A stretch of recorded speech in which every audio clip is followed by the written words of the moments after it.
नमस्कार. आज की नाही आपण गावरान पद्धतीचा झणझणीत ठेचा बनवणार आहोत. इथे बघा 2 प्रकारच्या हिरव्या मिरच्या घेतलेल्या आहेत. एक कमी तिखट आणि एक जास्त तिखट.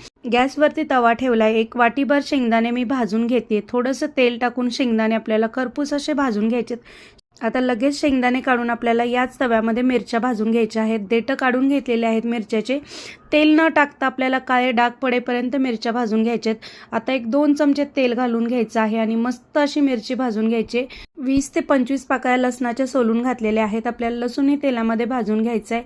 अर्धा चमचा जिरं घातलेलं आहे. बारीक चिरून घेतलेली कोथिंबीर घालायची आहे, हिरवी भरपूर अशी आपल्याला, आणि छान असं मिक्स करून घ्यायचं आहे. हे पूर्णपणे थंड करून घ्यायचं आहे. आता थंड झालं की याला की नाही आता आपण शेंगदाणे मिक्स करून घेणार आहोत आणि मीठ घालणार आहोत चवीनुसार आणि मिक्सरला बारीक करून घेणार आहोत. आता यामध्ये मी थोडंसं लिंबू पिळून घालते. छान मस्त असा गावरान पद्धतीचा ठेचा तयार झालेला आहे आपला.